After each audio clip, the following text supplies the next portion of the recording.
Lumipas ang mga araw at sa wari ay panatag na ang loob ni Lian sa piling ng magkapatid.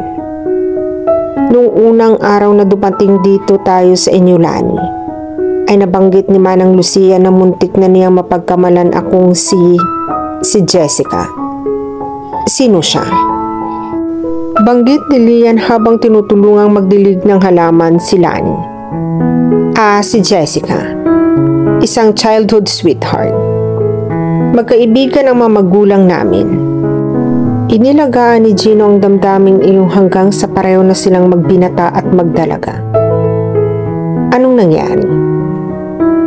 Inilapag ni Lani sa Bermuda grass ang hose at hinayaang umigot. Nag-iisang anak si Jessica at talagang close sila ni Gino. Pero pagtingin kapatid lang ang inukol niya para kay Gino. She married me. At sa kabilang bahagi ng bayang ito, nakatira ang mag-asawa at may isa silang anak. Sandaling nag-isip si Lian. Sinong babaeng hindi iibig kay Gino? Tulad mo, mahaba at alon-alon din ang buhok ni Jessica. Kasing edad mo siya halos noon. Halos magkasing taas at magkasing katawan kayo. Sa kulay lamang ng balat kayo nagkaiba. Mistisahin si Jessica. But you're also very pretty sa pagiging kayumanggi mo. Iyon marahil ang dahilan kaya tinulungan ako ni Gino. I resemble Jessica in one way or another. Malungkot na sabi niya. I don't think so. Natitiyak kong hindi dahil doon. Kaya tinutulungan ka ng kapatid ko, Lian. Ngumiting pilit si Lian. Napakawalang utang ng loob niya. Kung sa kabila ng pagtulong ng magkapatid ay nakadama siya ng regret sa anumang motibo na mayroon sa pagtulong sa kanya. Hindi ka na ba nagkaroon ng ang ibig kong sabihin ay pagkatapos ng mag-asawa si hindi na niya makuhang itanong ng diretsyo ang gustong itanong. Off and on. Salo ni Lani. Walang seryoso. Karaniwan ay ang mga babae na mismo ang nagbibigay motibo sa kapatid ko. In fact, pagkatapos mag-asawa ni Jessica, ay nanatili si Gino sa Cebu at inaasikasong isa pang negosyo ng papa roon. Mahabang paliwanag nito. May negosyo kayo sa Cebu? Lumalawak ang kuryosidad ng dalaga. Real estate developer. Isang kumpanya ng papa na hindi gaanong aktibo nang maging mayor siya ng bayang ito. Nang mag-asawa si Jessica, ay naging dahilan iyon upang pagkatapos ng management trainee ni Gino, ay pangasiwaan niya ito. Paruot pa rito si Gino upang pangasiwaan ang kumpanya at farm. Hindi, lagi siya sa Cebu.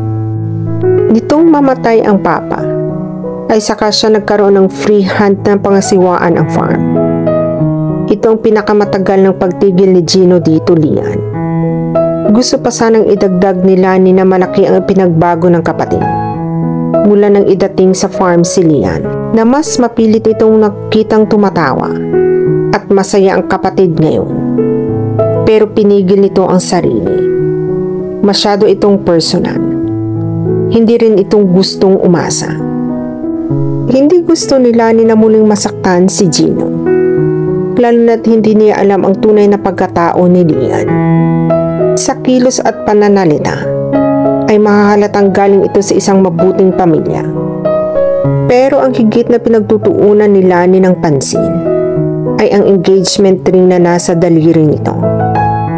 Kung titingnan, ay nahuhulog na lang ang loob ni Gino dito. At kung titingnan si Lian, ay ganoon din ito.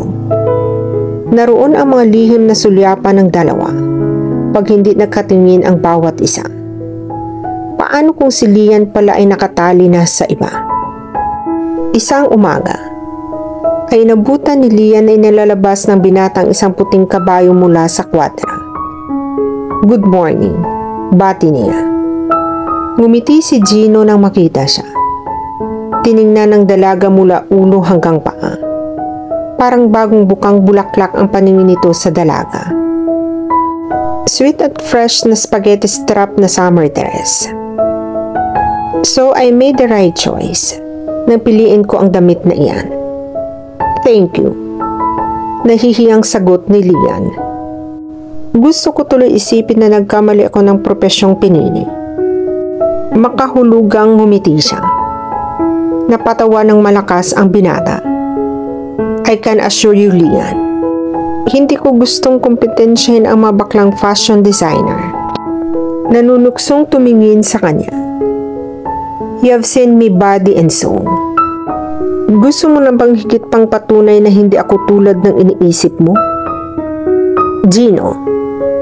Saway niya pinamuluhanan ng mukha.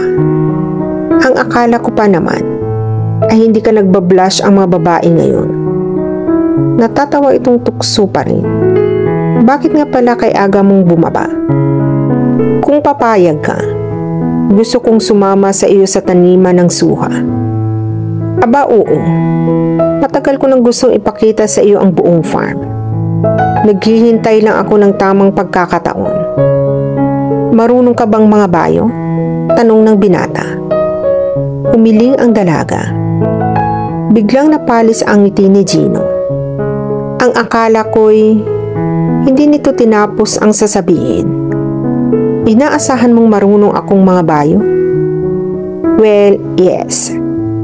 Lumaki akong nangangabayo at iniisip kong ang lahat na lang ay marunong din ito. Nagkibit balikat ang binata. Si Jessica ba ay marunong? Huli na parang bawiin ang tanong. Namutawi sa bibig niya ng hindi inaasahan.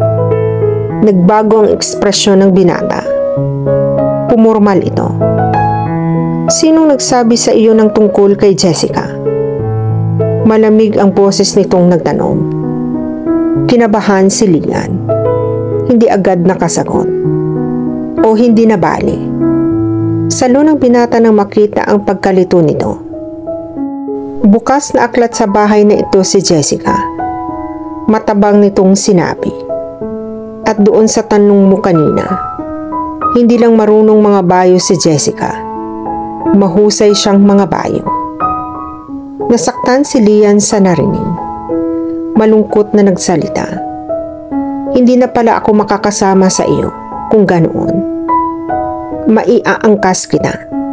Pero gusto mo bang matutong sumakay sa kabayong mag-isa? Huminga ng malalim si Lian. Duwag ako, Gino. May palagay na binatang doble ang kahulugan na sinabing iyon ni Lian. Duwag saan? Sa pagharap ng masakit na katotohanan? Anong katotohanan? Do you drive? Muli nitong tanong.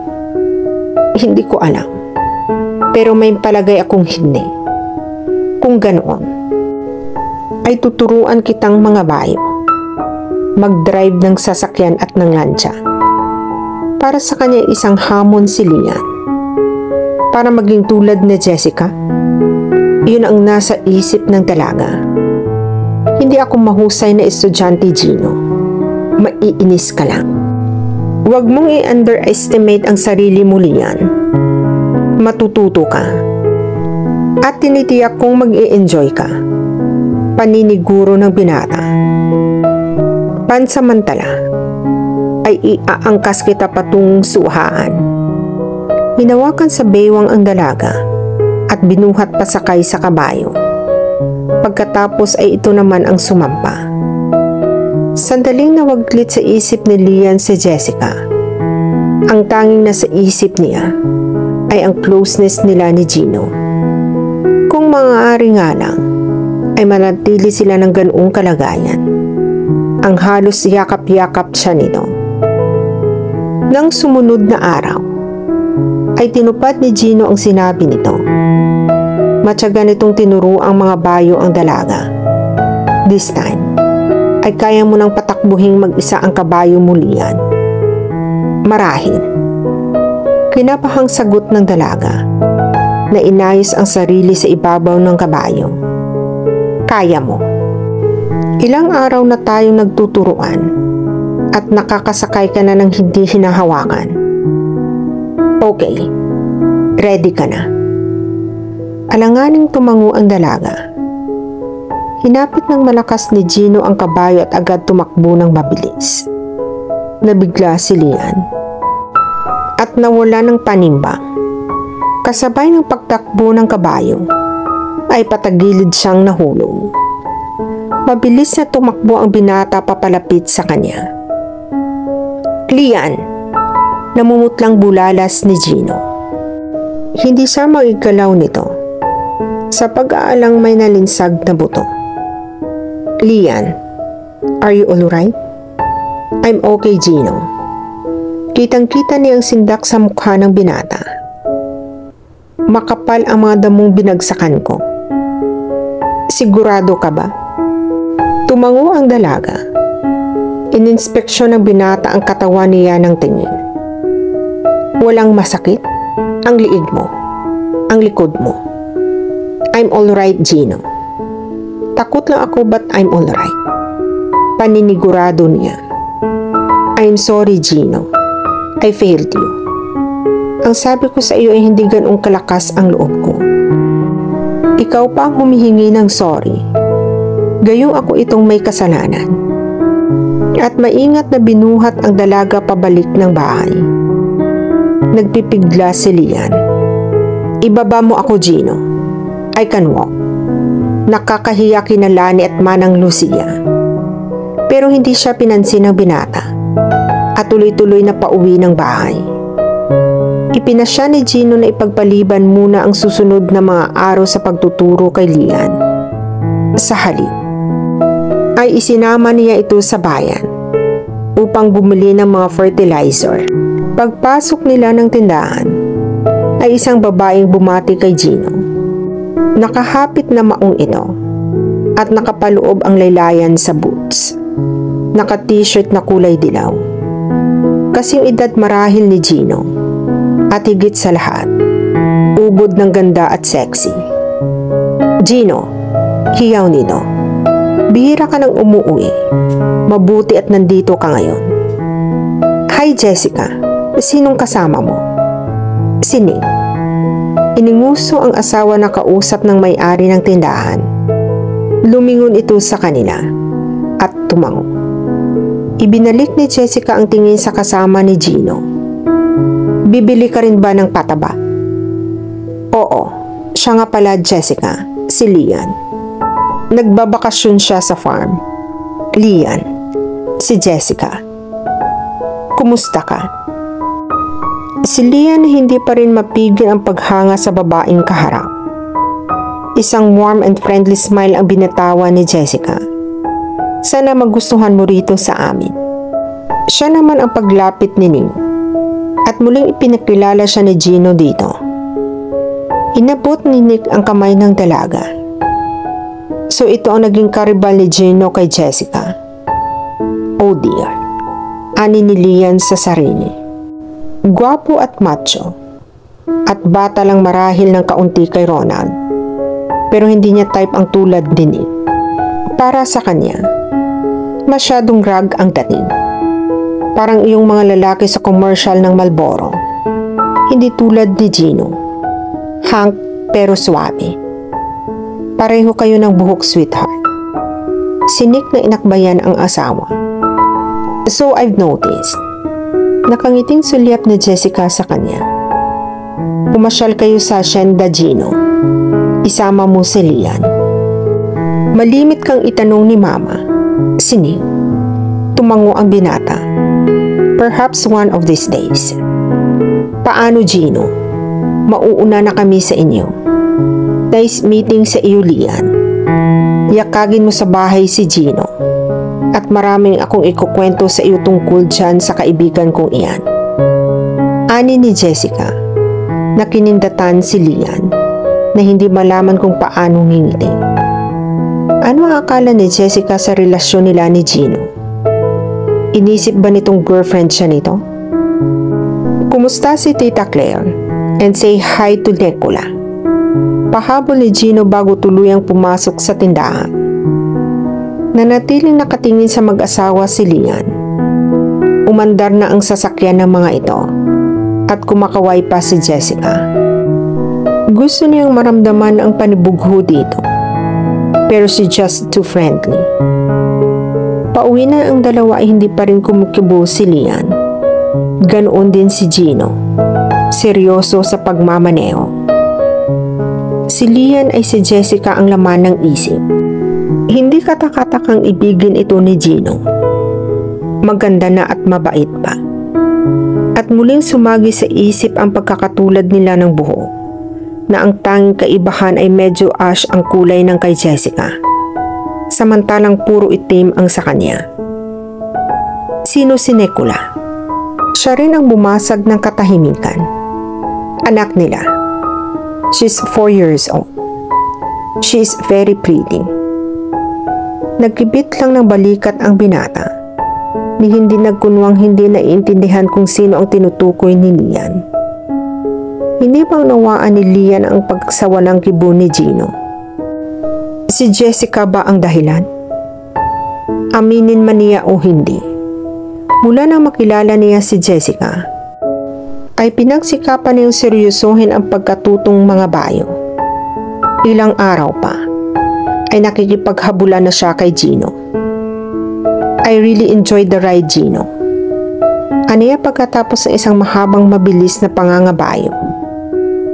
Mabilis siyang bumaba at pabagsak na inilatag ang katawan sa damuhan. Ipinikit ang mga mata. Itinali ni Gino ang 2 kabayo bago siya nilapitan. Naupo sa tabi ng nakahigang dalaga at pinagmasdan ang marahang pagbaba at pagtaas ng dibdib niya. Kumuha ito ng damo at marahang pinagapang sa mukha niya pababa sa leeg. Bitawan mo iyan, Gino. Kinikiliti mo ako. Kinuha ang damo mula sa kamay ng binata. Do you prefer my lips to do the exploring? Tukso ng binata. Tayo nang umuwi. Baka hinahanap na tayo sa bahay. Iwas ng dalaga sa akmang tatayo, pero nakakulong siya sa mga bisig ng binata na nakatukod sa damuhan. Please. Please what? Wala akong ginagawa, Lian. I'm not even touching you. Bulong ng binata na yumuko sa kanya. Muling ibinagsak ng dalaga ang sarili sa damo. Hindi siya makahinga. Gayong hindi naman nakadaiti sa kanya ang mga braso nito. Kailangan kita, Lian. Marahang wika ni Gino, na ang mukha ay kay lapit-lapit sa kanya. Pakiramdam ni Lian ay nanunuot iyong hanggang kalamnan niya. Hindi ko alam ang sinasabi mo, Gino. Aniya na iniiwas ang mga mata at lumingon. At hindi ako ang kailangan mo. Ipinagkakamali mo ako sa iba. Ipinagkakamali mo ako kay Jessica. Hiyaw ng isip ni Lian. Hindi maunawaan ni Gino ang sari-saring emosyon na nakabadya sa mukha ng dalaga. Napabuntong hininga ito at tumayo. Halika na. Inabot ang kamay at hinatak patayo ang dalaga. Habang daan, walang kibuan ang dalawa. Naiiyak si Lian. Gusto niya si Gino. Mahal niya ito. Pero may mga dahilan upang pigilin niya ang damdamin niya. Una, hindi niya alam kung sino siya at kung kanino galing ang engagement ring na nasa daliri niya. Baka may kasintahan siyang naghihintay sa kanya. Hindi tamang palaguin niya ang damdamin para kay Gino. Pangalawa, walang pag-ibig sa kanya si Gino. Maliban sa ilusyong buhayin sa katauhan niya si Jessica. Pagkatapos ng mga pangyayaring iyon, ay tuwing hapunan na lang nagkikita ang dalawa. Pagkagising niya ay wala ng binata at nasa farm na ito. At doon na rin ito nananghalian kung minsan. Sa hapunan naman, ay halos hindi sila nag-uusap. Iniisip ni Lian na iniiwasan siya ni Gino. Nagpapasalamat ang isip niya, pero nasasaktan ang puso niya. Nang hapong iyon, ay nagpresenta siyang tulungang maglinis si Manang Lucia. "Wag na iya, kaya ko na ito," sagot ng matanda. "Sige na ho, ako na lang ho ang magpupunas ng mga alikabok." "O siya, sige. Pero ito lang ang kwarto ni Gino ang hindi ko napupunasan." Inabot sa kanya ang basahan. Hindi pa siya nakapasok ng silid ng binata mula nang dumating siya sa bahay nito. Pinunasan niya ang ibabaw ng chest of drawers nang mapuna ang nakangiting larawan ng binata. Hindi na niya pinansin ang ibang kwadradong nakadisplay doon. Wala sa loob na hinawakan ito at naupo sa dulo ng kama at humiga. Ang mga binti ay nakababa sa sahig. Hindi na niya napunang wala na si Manang Lucia. Tinitigan niya ang larawan nito nang magulantang siya sa boses nito sa may pintuan. Well, isang magandang binibinis sa loob ng aking silid." Nakangiting bungad nito sa sinara ang pinto. For the second time around, namula ang dalaga. Napahiyang dinatnan siya sa ganoong ayos. Agad na tumayo at ibinalik sa pinaglagyan ang kwadro. "Hindi mo naiintindihan." "Alin ang hindi ko naiintindihan?" Malambing na tanong ng binata na unti-unting lumalapit sa kanya. "Do not fantasize with my picture dahil nandito ako in person." Tuloy-tuloy na lumakad patungo sa pinto si Lian, pero mabilis siyang nahawakan sa braso ni Gino. "Saan ka pupunta?" Natatawang sabi nito. "Ano ito? Repeat performance na nangyari sa barko?" Hindi makasagot ang dalaga. Nakatitig lang sa binata. "Natatakot ka ba sa akin, Lian?" "Anong klaseng tanong iyan? Bakit ako matatakot sa iyo?" "I wanted you, Lian." "I know you feel the same too." Nagtataka lang ako kung bakit sa tuwing ako'y lalapit ay para kang napapasok. "Gino, please." Tinulungan ko lang si Manang Lucia na magpunas ng alikabok. Hindi iyon ang nakikita ko nung pumasok ako, Lian. At tulad ng isang slow motion, nakita ng dalaga ang pagbaba ng mga bisig ng binata sa katawan niya upang ikulong siya. Ang kaliwang kamay ay sa baywang niya at ang kanang kamay naman ay gumagapang sa likod niya pataas sa bato at sinuklayan ng mga daliri nito ang buhok niya. Parang ginapangan ng kuryente ang buong katawan ni Lian. Mahigpit na nakadaiti ang katawan ni Gino sa katawan niya. Naramdaman niya ang pagduro ng magaspang na maong nito sa manipis niyang damit. Bumaba ang mga labi ng binata sa buhok niya. Sinamyo ito. Pagkatapos ay sa pisngi niya, sa mga mata. Pagkatapos ay dumampi ang mga labi ng binata sa sulok ng mga labi niya.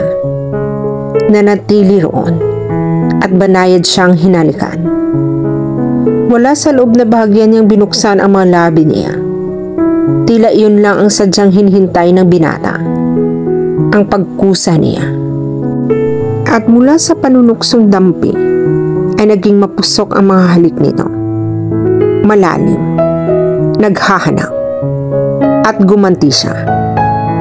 Dinidetalye ng bawat ginagawa nito at isinusok ni. Sari-saring emosyon ang nangingibabaw sa puso at isip ni Lian. Takot, pag-alala, at sensasyon. Sandaling huminto sa ginagawa si Gino at pareho nilang hinahabol ang paghinga. Mahigpit siyang niyakap at ginawaran ng halik sa noo. "Do you have any idea kung anong ginagawa mo sa akin?" Bulong nito, na naroon pa rin ang tila pagpipigil sa paghinga. Hindi makasagot ang dalaga. Para siyang nasa ilalim ng isang hypnotic trance, na isang sensual na hipnotismo. Lalo nang muli siyang hinagka ng binata sa liig, pababa, at pababa pa ulit ng marahan. Kailangan niyang magising bago pa siya tuluyang tangayin ng damdamin niya. Napasiklot siya sa ginawa ni Gino sa dibdib niya. Huminga siya ng malalim at marahang itinulak ang binata palayo. "Wag." Ang tila pa histerya niyang sinabi. Kumawala siya mula sa yakap ni Gino. Itinaas niya ang mga kamay niya sa blouse na natanggalan ng ilang butones. Pagkabigla at galit ang nakita niya sa mukha ng binata. Huwag mong uliting sabihin sa akin ang sinabi mo sa banyo ng barko. Sarkasikong wika nito. I'm sorry. Sorry? What kind of game are you playing, Lian? You're a test pagkatapos. Ikaw ang nag-umpisa. Alright. Because you're leading me on. Pagalit nitong sagot. At huwag mo nang sabing hindi mo gusto. Na wala kang nararamdaman. Ayaw kong sagutin iyan. Sagutin mo at huwag kang magkakaila. Bulyaw ng binata. Naupo ang dalaga sa dulo ng kama. Alam mo ang sagot, di ba? Halos hindi marinig ng binata iyon. Pero hindi tama, Gino. Paano kung may kasintahan akong naghihintay sa akin? Kung may kasintahan kang naghihintay, Lian, consciously or subconsciously, hindi mag-respond ang katawan mo sa akin. And don't deny it. Malungkot na tumingin sa malayo ang dalaga. Desire. Sexual desire. Hindi ba natural ang reaksyon iyon? Desire? Anong alam mo doon? And do you not even know how to kiss? Bulyaw ng binata. No. Hindi ko ibig na insultuhin ka. Gusto ko lang idiin ang pagiging walang karanasan mo. At hindi ka magre-react sa lahat ng lalaking hahalik sa iyo. Tinitigan ng dalaga ang binata. Kung totoo ang sinasabi mo, then you must be the first man to have kissed me. Sa kabila ng lahat ay nakadama siya ng galak sa sinabi niyang iyon. I'll bet on that. Kaya natitiyak kung wala kang kasintahang iniwan kung saan ka man nagmula. Bagaman hindi ko kayang sagutin kung bakit may suot kang engagement ring. Ani ni Gino na ang mga kamay ay nasa loob ng bulsa ng pantalon at paruot pa rito sa kanya. Isa pa. Sinong lalaki lalo kong kasintahan ang hindi gustong mahagkan ka? Patuloy ng binata na nasa tinig pa rin ang inis. Marahil ay hindi siya kasing sanay mo. Sinulyapan ang daliri na may suot na singsing. He probably respected me so much na gusto niyang malinis akong iharap sa altar. Nag-echo sa isip ni Lian ang sinabi niya. Napapikit siya. Muling sinisigaw ng isip niya ang kasasabi lang niya. Napahawak siya sa noo. Parang may nagsabi na noon sa kanya at inulit lang niya. Umiikot ang isip niya. Don't you want to kiss me, Kiel? I love you, Alora. At gusto kong malinis kang iharap sa altar.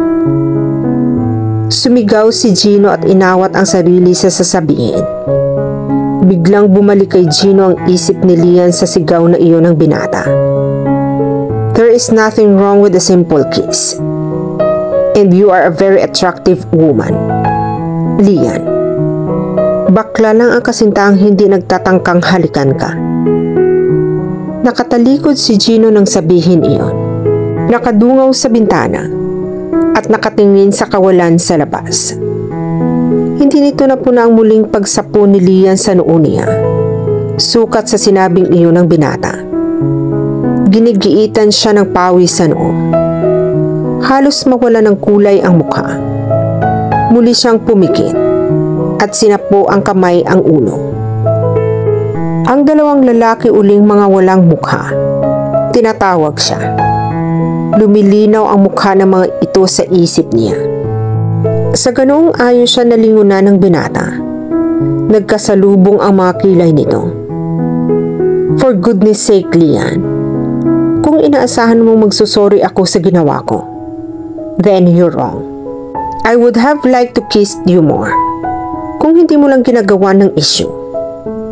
Nag-angat ng ulo ang dalaga at titig na titig sa binata. Hindi kumikilos. Napahawak sa batok si Gino at tumingin sa kisame. Huwag mo akong tingnan ng ganyan, Lian, na para bang ginagawa ko ay malaking krimen. And to think that you have wanted it too. Bumuka ang mga bibig ng dalaga. Alora. Alora ang pangalan ko, hindi Lian. Bahagya ng narinig ng binata iyon. Natilihang napatingin sa kanya. 2 hakbang at nasa tabi na niya ito. Kinabahang hinawakan siya nito sa balikat.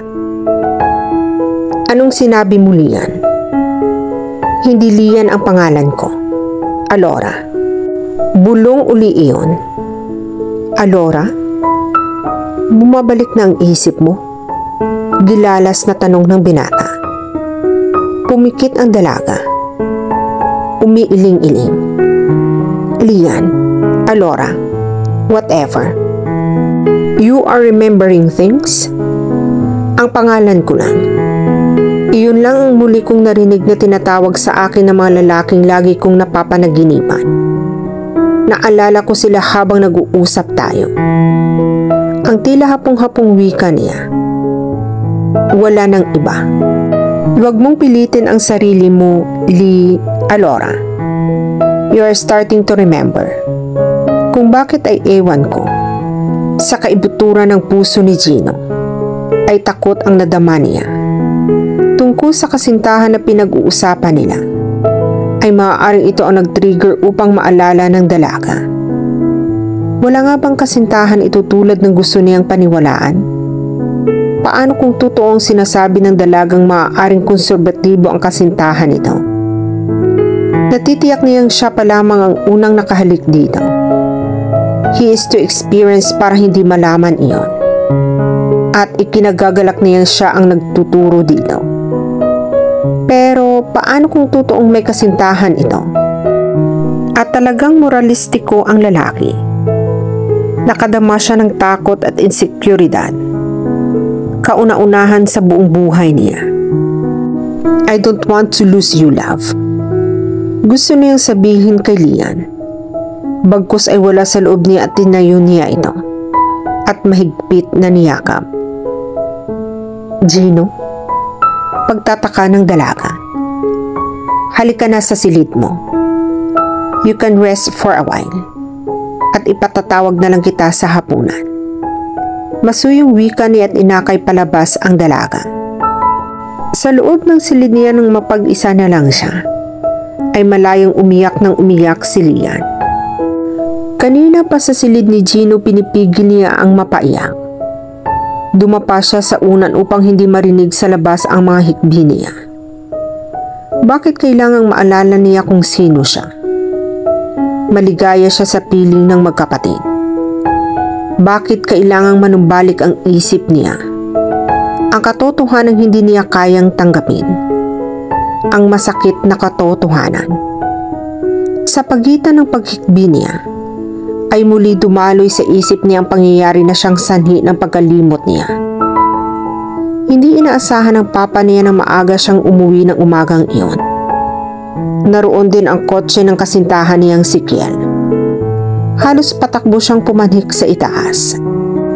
Dahil wala sa sala ang katipan. Kausap marahil ng papa niya. Lagi naman nag-uusap ng sarilinan ang dalawang iyon. Malapit na silang ikasal ni Kiel, kaya siguro katakot-takot ang bili ng papa niya. Silid ng ama ang tinungo niya agad. Marahang pinihit ang doorknob. Bukas iyon. Papa? Aniya sabay tulak ng pinto pabukas. Nagulat ang dalawang lalaki na sa gitna ng malaking kama. Alora? Halos magkasabay binigkas ng mga ito ang pangalan niya. Papa? Kiel? Ang hindi niya mapaniwalang bulalas. Hindi siya makapaniwala sa nasaksihan. Tinutup niya ang bibig at mabilis na lumabas sa silid na iyon. Patakbo siyang bumaba ng hagdan. Tinawag ng papa niya ang pangalan niya. Walang lingon-likod siyang tumakbo palabas ng bakuran. Isang masamang panaginip lamang ang nasaksihan niya. Kailangang magising siya. Sunod-sunod ang ginawang pakikbi ng dalaga at nanumbalik sa kanyang isipan ang lahat ng mga ito. Ang pinakamamahal niyang ama. Kaya pala magkahiwalay ng silid ang mga magulang niya. At isipin ang mama niya ang sinisisi niya na siyang may pagkukulang. At ang aksidente ng mama niyang noong 17 taong gulang pa lang siya. Nakita niyang tumatakbo itong palabas ang master's bedroom. Umiiyak. Sa pagtakbo nito pababa ay nasabit ang paa at nahulog sa malaking hagdan. Iyon ang naging sanhi ng pagkalumpo nito. Nakita niyang lumabas mula sa silid ang papa niya at isang lalaki na kung tawagin niya ay Tito Rod. Kaibigan ito ng mga magulang niya. Mula nang mangyari ang aksidente, ay hindi na nagpupunta ng bahay nila ang Tito Rod niya. At ngayon niya napagtanto ang lahat. Mabait at mapagmahal ang papa niya. Kaya nang tutulan ng mama niya ang kasintahan niya, ay mas pinahalagahan niya ang pagsang-ayon ng papa niya. Ngayon niya lubos na naunawaan kung bakit ganoon nalaman ang pag-ayaw ng mama niya sa kanyang kasintahan. At hindi niya masabi kay Gino ang lahat ng iyon. Nabigla lamang siya kanina nang sabihin niyang Alora ang tunay niyang pangalan. Kung maaari nga lamang, ay manatili siyang Lian. Habang panahon kong ang mga katotohanan din lang ang iyon, ang muli niyang maiisip. Sa hapunan na napunan ni Gino ang pamumugto ng mga mata niya. Have you been crying, Lian? I mean, Alora? Nag-aalalang tanong ng binata. A little. Sumakit ang ulo ko kanina. Pagkatapos ay nakatulog ako kaya marahil parang mugto ang mga mata ko. Kaila ng dalaga. Nanghihinalang tinitigan siya ng binata, pero hindi kumibo at nagpatuloy sa pagkain. Natutuwa kami, Alora, at unti-unting nanumbalik na sa iyo ang dati mong isipan. Ani ni Lani. Huwag mong pakapilitin at natitiyak kung sa loob lamang ng ilang araw ay manunumbalik na sa iyo ang lahat. Alora, magandang pangalan. Masarap bigasin. Bagay na bagay sa iyo, iha. Si Manang Lucia nanlagyan pa siya ng pagkain sa pinggan dahil kapiraso lang ang inilagay niya. Tanging si Gino lamang ang hindi natuwa sa pagbabalik ng memorya ni Lian. Nanatiling nakayuko si Lian o si Alora. May guilt na nararamdaman dahil sa patuloy ng pagsisinungaling niya. Gusto niyang manatili sa piling ni Gino at gusto niyang bilhin ang oras ng piling nito. Kung hanggang kailan ay hindi niya alam. Nang sumunod na mga araw, ay naging abala si Gino. Nagbagsak ang mga prutas sa farm at hinahango ng mga negosyante. Pagkatapos ay nagkaroon ng panibagong kontrata sa opisina sa Cebu. Na ang nangangasiwa pag wala siya ay ang Vice Presidente at General Manager. Ang mga gawaing ito ay naging sanhi upang hindi halos magkita sina Gino at Alora. Naroong 3 o 4 na araw sa Cebu si Gino, subalit hindi ito nagpapaliban sa pagtawag sa kanya, gabi-gabi. Sa tuwing uuwi ang binata, ay lagi itong may dalang pasalubong sa kanya. Scarf, music box, perfume, o kahit na anong bagay na mabili ng binata para sa kanya. Nasa library siya nang minsang dumating si Gino, pagkaraan ng 1 linggong wala ito. Ang pinakamatagal nitong pagkawala, dahil inuumpisahan ng i-develop ang isang subdivision sa isang karatig lugar sa Cebu. Nagulat pa siya ng pag-angat niya ng mukha mula sa binabasa niyang aklat. Ay nasa pinto ang binata. Gino? At kulang na lang ay salubungin niya ito ng yakap. Kung hindi niya inawat ang sarili, ay baka ganoon nga ang ginawa niya. Lumapit ang binata at inabot sa kanyang isang nakarap na kahon. Ano naman ito? Sa loob-loob niya, ay galak dahil sa thoughtfulness nito. Buksan mo at isuot mo mamaya sa hapunan. Na hindi inaalis ang pagkakatitig sa mukha niya. Maingat na inalis ng dalaga ang wrapper. Binuksan at kahon at niladlad ang laman. Wow! Sarong na batik. And I'd like the color. Hindi ordinaryo. Bulalas ng dalaga. Paano ko isusuot ito? Patapis lang o itali ko sa balikat ko ang isang end? Kahit paanong gusto mo, pabagay din sa iyo anyway. Thank you, Gino. Teka at sasabihin ko kay Manang Lucia ay paghanda ka ng paborito mong ulam. At mabilis na tinungo ang pinto. Subalit bago pa siya makalabas ay tinawag siya ng binata.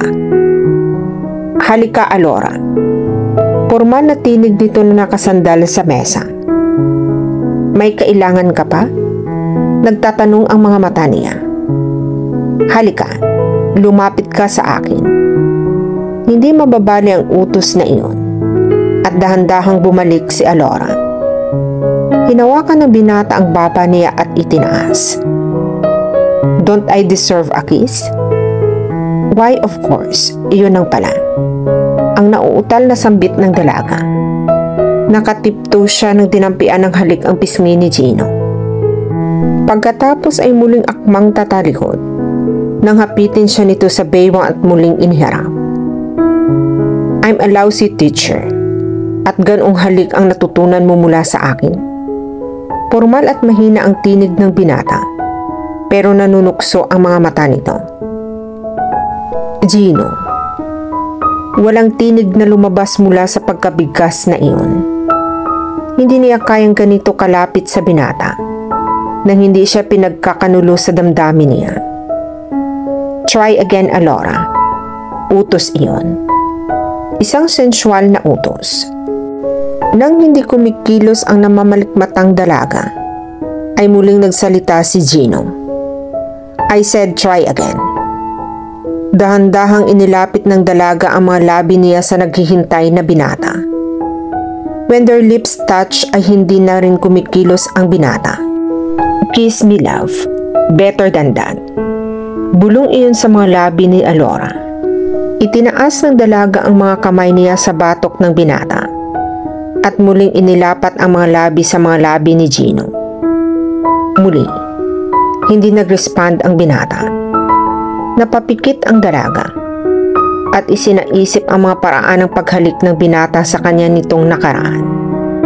At hindi na niya kailangang memoryahin iyon dahil sariling pag-iinit na nadama niya sa ginawa ay kusang dumadaloy mula sa kanya ang halik na hinihintay ng binata.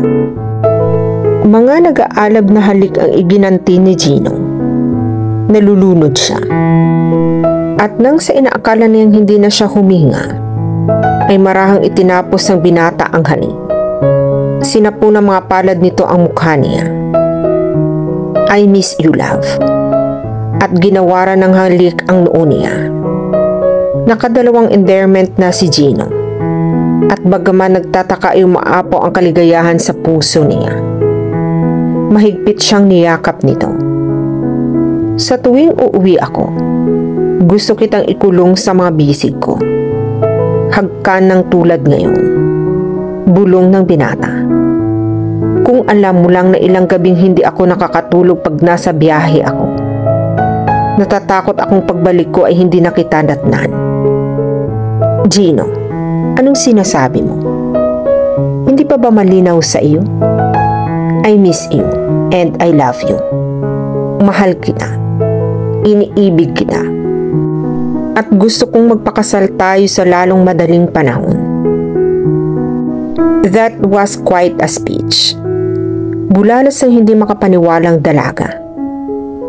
Alora, I was proposing pagkatapos ay iyon ang sinabi mo. Natatawang wika ni Gino. I'm speechless. Anong sasabihin ko? Sabihin mo sa akin ang gusto kong marinig. Ano nga uli? Iyong sinabi mo? Namamalikmata pa ring tanong ng dalaga. Great.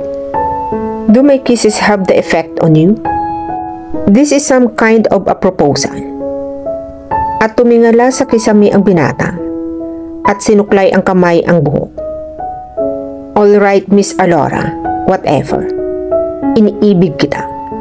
at handa kitang pakasalan sa lalong madaling panahon. Dahil kung matatagalan pa, I won't be responsible kung hindi ako makakapagpigil sa sarili ko. I might ravish you. Napahagik ang dalaga. Now, will you marry me? Ang binata ulit. I do. To love and to hold. Till death do us part. Nakangiting sagot ng dalaga sa bayakap sa liig ng binata. Gino, I love you too. Very much. Akala ko hindi mo sasabihin iyon. Biro ng binata. Nag-uumapaw sa galak ang puso ng dalaga nang may maalala. Bumahid ang lungkot sa mukha. Bakit? May problema ba? Si Gino ang himig biro pa rin. Paano tayo makakasal? Wala akong necessary credentials, birth certificate, apelyedo ko, at etc. We'll take care of that, love. Pansamantala ay tara sa labas at sasabihin natin kay Lani ang plano. Inakbayan ang dalaga palabas ng library. Tuwang-tuwa si Lani at si Manang Lucia sa ibinalita ng dalawa. Pero bakit parang malungkot ka, Alora? Sabi ni Lani, wala akong alam sa pagkatao ko. Love, hindi ako interesado doon. At kung gusto mong marinig ang totoo, I wish you'll never remember. Madiing wika ng binata. I can take care of everything. Affidavits and etc. Dugtong nito. Ngumiting pilit si Alora. Paano niya sasabihin kay Gino ang lahat? Gusto niya makasal dito sa lalong madaling panahon. Pero hindi niya mahaharap ang masakit na katotohanan tungkol sa papa niya. At paano niya ipapaalam sa mama niya ang planong pagpapakasal niya? Kahit paano, ay katungkulan niyang ipaalam iyon sa mama niya. Ang masaksihan nito ang kaligayahang taglay niya minus the problem. Bukas, love, pupunta tayo sa Davao. Pipili tayo ng magandang engagement ring habang hindi pa natin itinatakda ang petsa ng ating kasal. Sinulya pa nito ang singsing sa daliri ni Alora. Napatingin din si Alora dito. Hindi niya naisip ang singsing. Ang lalaking nagbigay nito sa kanya. Natitiyak niyang ang papa rin niya ang bumili nito. Isang ordinaryong empleyado lang si Kiel at sa halaga ng singsing, hindi nito kayang bilhin. Hindi niya naisip noong panahong ibinigay sa kanya ang singsing. Ang sinisimbolo niyon ay nasa isip niya. Na pinaniwalaan niyang pag-ibig ni Kiel. At ang pag-akala niyang iniibig niya rin ito. Parang napasong hinugot ng dalaga mula sa palisingsingan niya ang singsing ni Kiel. Inilagay sa mesa. Itapon mo kung gusto mo. Matigas niyang salita na ikinagulat pa ni Gino. Dinampot ito ng binata. Manang Lucia, sa inyo na ito. Ipagbili niyo kung gusto ninyo. Malaki rin ang magagawa ninyo sa pinagbibilhan nyo niyan. May sinabing estimente na halaga na ikinabulalas ng matanda. Akin na. Kung itong mga batang ito kung magtapo ng malaking halaga. Sabay na nagtawanan ang magkapatid. Sarkastikong ngiti ang ipinukol ni Alora sa singsing. Pasado 12:00 nang makarating sila sa Davao. At sa harap ng isang jewelry store, hinawakan ni Alora ang braso ng binata. Please, Gino. Ayaw kong bibili ka ng mamahalin. Ayaw kong makipagkumpetensya ka sa halaga ng dating singsing na nasa akin. I hated that thing. Tumigas ang mukha niya sa pagkasabi noon. Nagtatakang tinitigan siya ni Gino. Bakit ka nag-overreact pagdating sa singsing na iyon tulad kanina sa bahay? And to think na hindi mo maisip kung sino ang nagbigay noon sa iyo. It's just a feeling na ayaw kong nang singsing na iyon. Pag-iwas niya. Nagkibit balikat si Gino. At sino may sabi sa iyo nakikipagkumpetensya ako? I wanted to give you the best. na sa aking palagay ay maganda at magugustuhan mo, regardless sa presyo.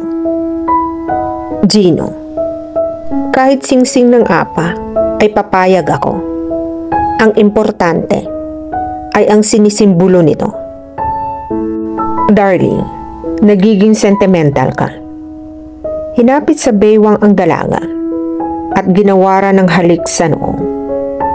And what else would it symbolize but my love? Pagkatapos ay hinila siya papasok sa tindahan ng mga alahas. Finally, nakapili sila ng singsing.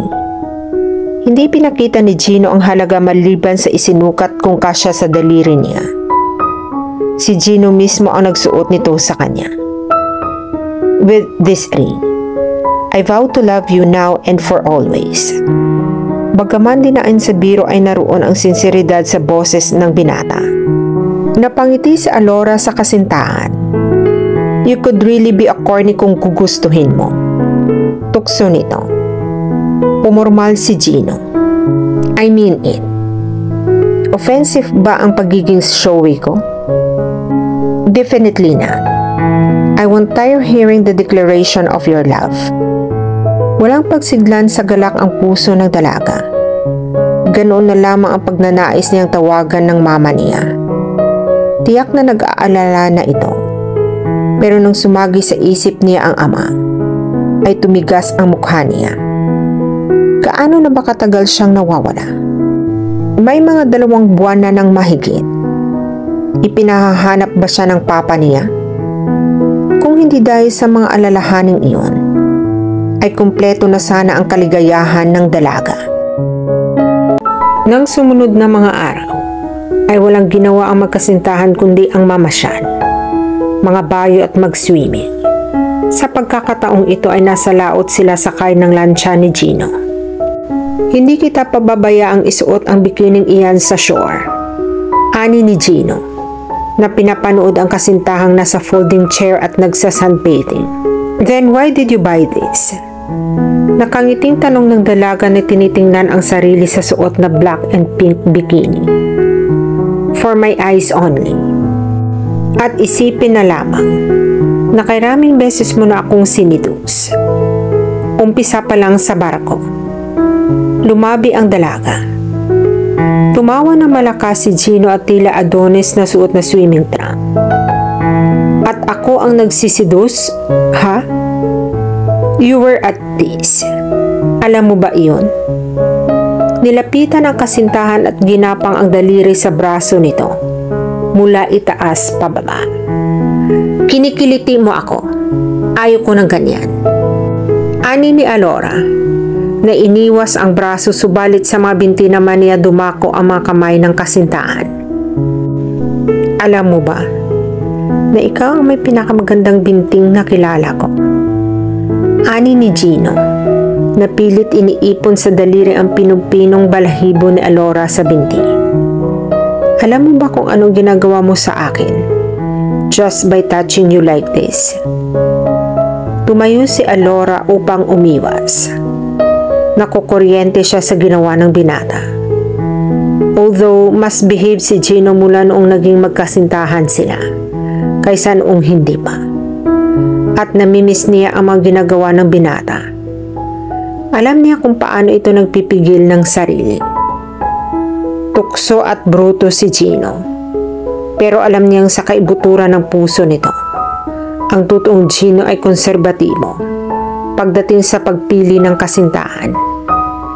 Pinagbabasihan niya ang mga sinabi ni Manang Lucia at ni Lani at ang uri ng pagkatao ni Jessica.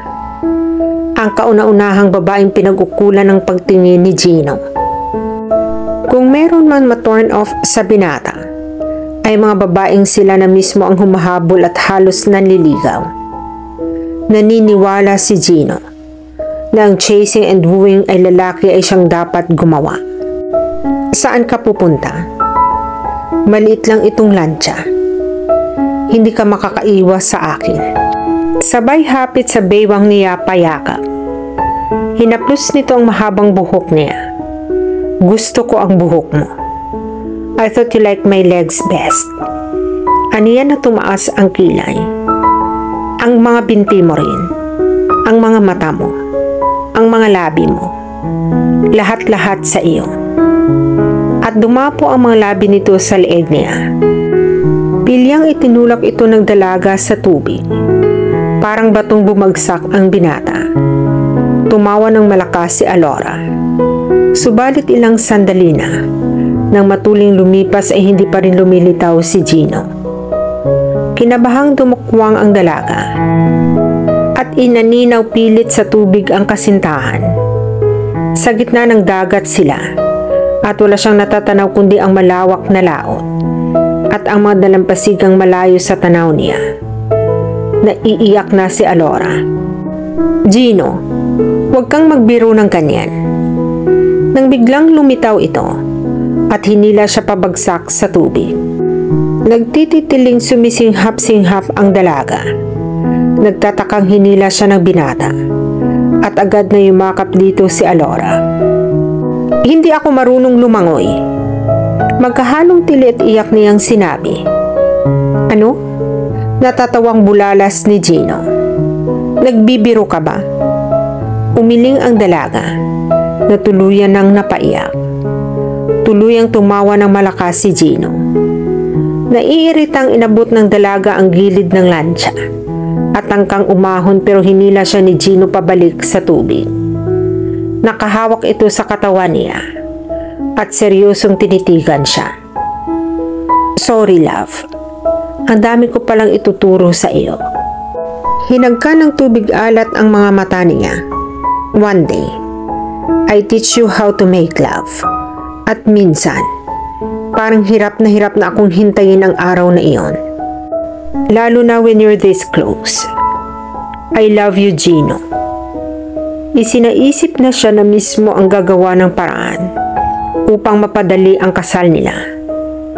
Nang umagang iyon, ay umalis si Gino patungong Cebu upang tingnan ang progress ng trabaho sa subdivision na dinidevelop ng kumpanya ng mga ito. 2 araw itong mananatili roon at aasikasuhin na rin niya kung anuman ang dapat asikasuhin sa pagpapakasal nila. Tinulungan ni Alora ang mag-general cleaning si Manang Lucia. Si Lani naman ay wala at nasa bahay nito at si Ronald dahil dumaong ng huli kahapon at magtatagal ng 1 linggo sa Davao. Pasag din na lang ako, Day. Kayang-kaya ko ang mga trabaho dito. Sige naman ang Lucia, naiinip ako. Ano bang ginagawa ninyo? Kinukuha ko itong mga lumang dyaryo at gagamitin kong pampuna sa salamin sa mga bintana. Isa-isang dinampot nito ang dyaryo. Sa dami ng binuhat ay nalaglag ang iba. Dinampot iyon ni Alora. Ibibigay na lang niya sa matanda ang periodiko nang mapansin ang larawan sa may front page ng pang-ibabang kolong. Businessman nagbaril sa sarili. Bagaman sa larawan pa lang ay natitiyak na ni Alora, ay binasa pa rin niya ang pangalan nito. Nanginginig ang mga kamay na binitawan niya ang periodiko. Hindi. Bulalas niya na ikinalingon ng matanda. Alora, bakit? Anong nabasa mo dyan sa lumang periodiko? Hindi pa rin nakakilos ang dalaga. Para siyang nauupos ng kandila. Napapikit siya sa pinto ng bodega. Papa, malakas niyang sigaw. Inilabas noon ang lahat na naipong sindak, sama ng loob at dalamhati sa ama. Hindi malaman ng matanda ang gagawin. Nataranta sa kanya. Alora, iha. Nag-aalangang hawakan siya nito. Nanatili siyang nakasandal sa pinto ng bodega. Pagkalipas ng ilang mga sandali, ay tahimik na ang pag-iyak niya. Iha, si Manang Lucia ulit. Tumingala ang dalaga. Dala ho ba ni Lani ang cellular, Manang? Oo, Alora. Pero nasa silid ni Gino ang kanya. Maaari mong gamitin kung gusto mo siyang tawagan. Walang kibong tinakbo ng dalagang itaas papanhik sa silid ni Gino. Samantalang dinampot naman ni Manang Lucia ang periodikong binitiwan niya at sinundan siya ng tingin. Patuloy sa pag-iyak ang dalaga. Ang petsa ng pagbaril ng ama ay araw mismo ng pag-alis niya. Ang araw ng matuklasan niya ang lihim nito. Dumapa siya sa kama ni Gino at humagulgul ng iyak. Bakit, Papa? Bakit? Sa kabila ng lahat, ay nangingibabaw ang pagmamahal niya sa ama. Pagkatapos muling nahimasmasan, ay hinanap ng mga mata niya ang telepono. Nasa tabi ito ng nightlamp. Idinayal ang numero sa kanila. Hello? Sagot mula sa kabilang linya makalipas ang 3 ring. Napanunok si Alora. Boses ng mama niya iyon. Mama? Alora? Ikaw ba iyan, anak? Natarantang sagot sa kabilang linya. Napaiyak ng tuluyan si Alora. Sa pagitan ng mga paghikbi niya, ay nag-usap silang mag-ina. Nangangako siyang uuwi bagamat hindi niya sinabi kung kailan. Hindi rin niya ibinigay ang lugar ng kinaroroonan niya. Saka na niya ipapaliwanag sa mama niya kung paano siya napunta roon. Ang mahalaga ay nagkausap silang mag-ina. Hinihintay niya ang pag-uwi ni Gino at papasama siyang uuwi sa kanila. Kahit nangangambang baka hindi na muling tatawag ang anak, ay napahinuhod din si Margareta. Napanatag ang loob ng walang nangyaring masama sa anak niya. Matagal nang nakababa ang telepono, ay naroon pa rin si Alora at nakaupo sa kama. Sari-saring emosyon ang pumupuno sa dibdib niya. Lungkot, tuwa, at pananabik sa ina. Makalipas ang ilang segundo, ay marahan siyang tumayo upang lumabas ng silid. Sinulyapan ang larawan ng katipan sa kinalalagyan niyon. Sa kabila ng lahat ay napangiti siya. Nilapitan niya iyon at dinampot. Dinala sa dibdib. Nang mapuna niya ang isa pang kwadro doon, tinitigan niya ito ng mabuti. Hindi siya makapaniwala sa nakitang larawan doon. Si Jessica. Hindi siya maaaring magkamali. Si Jessica ang nasa larawan. Mas bata kaysa noong ipinakilala ito sa kanya ni Gino. Ang akala niya nung una ay si Lani ang nakalagay sa kwadro. Ang akala niya ay larawan nito ng katabi ng kwadro ni Gino. Bakit hanggang ngayon ay nakadisplay ang larawan ito ni Jessica dito? Hindi niya maunawaan kung bakit iniingatan pa ito ni Gino kahit ngayon ikakasal na sila. Parang hiniwa ng patalim ang puso niya. Dinampot ang larawan at wala sa loob kinausap ito. Kaya ako tinuturo ang mga bayo ni Gino ay upang maging katulad mo. At kaya niya gusto kami laging mangarera upang sariwain ang masasayang araw ninyo. At may expense. At may expense. Humagulgul siya sa paghihisterya. Napaatras siya sa dulo ng kama. Hawak pa rin ang kwadro. Hindi ako mahal ni Gino. Jessica, ikaw ang mahal pa rin niya. Ikaw ang nasa puso at isip niya. Hindi kita kamukha, Jessica. Matapang ka. Duwag ako. Pinipilit ni Gino na maging tulad mo ako. Namamalat na siya. Binitawan ang kwadro na bumagsak sa sahig. Nabasag ang salamin niyon. Parang natauhan si Alora sa pagkabasag ng salamin. Patakbo siyang lumabas ng silid. Nakasalubong niya sa may pinto si Manang Lucia na narinig ang sigaw niya. Tuloy-tuloy siyang pumasok sa silid niya. Umupo siya sa gilid ng kama. Walang luhang pumapatak. Sa loob lamang ng isang araw ay natuyong lahat ng emosyon niya. Ang papa niya, si Gino, si Jessica. Nahiga siya at pumikit. Sana ay makatulog siya at hindi na muling magising. Isa siyang baliw upang maniwalang talagang mahal siya ni Gino. Si Jessica pa rin sa kabila ng mga taon. Hinuhubog siya tulad ng isang clay upang maging tulad ni Jessica. Gusto niyang sumigaw at ubusin lahat ng lakas niya. Tinitigan niya ang engagement ring nila ng binata. Hinubad ito sa daliri niya. Inilapag sa night table at tumayo. Nagbihis. Isinuot ang lumang damit nung una siyang matagpuan ng binata. Ganoon din ang sapatos niyang luma. Bumaba at hinanap si Manang Lucia. Nasa kusina ito at naghahanda ng pagkain nilang dalawa. Alora, nasa tinig ng pag-alala sa kanya. Manang Lucia, bungad niya. Maaari po ba ninyo akong pahiramin ng kaunting pera? Hindi agad sumagot si Manang Lucia. Tiningnan siya mula ulo hanggang paa. Bakit suot mo ang damit mong iyan, Alora? Manang Lucia, narinig ba ninyo ako? Ang sabi ko ay kung maaari ninyo akong pahiramin ng pera. Kahit magkanong kaya kong ipahiram, Alora, ay ibibigay ko sa iyo. Kaya lang, gusto kong malaman kung aanhin mo ang pera. Kinakabahang tanong ng matanda. Huminga ng malalim ang dalaga. Aalis na ako, Manang Lucia. Uuwi na ako sa amin. Aniya sa paos na tinig.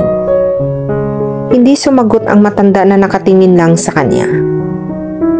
Please, ipadadala ko sa inyo ang bayan. Pagdating ko sa amin. Hindi iyon ang iniisip ko, Alora. Ang gusto ko sabihin sana ay kung maaaring hintayin mo na si Gino. Bukas na ng gabi ang uwi niya. Iyon ang dahilan kaya gusto ko ngayon na umalis. Hindi ko na nais na maabutan pa niya ako dito. Bulong ng dalaga. Hindi ko maipaliliwanag ang dahilan sa inyo, Manang Lucia. Kailangan kong umalis na ako ngayon. Huminga ng malalim ang matanda. Magkano ang kailangan mo, iha? Tama lang pong pamasahe sa eroplano mula dito hanggang Cebu. At kung maaari sanang may mapakiusapan kayong ihatid ako sa bayan ngayon. Tumangutango lang ang matanda. Malungkot na umiiling pagkatapos. Gabi na nang buksan ng hardinero ang malaking gate upang papasukin ang taxi na sinasakyan ni Alora. Hindi makapaniwala ang hardinero na makita ang dalaga.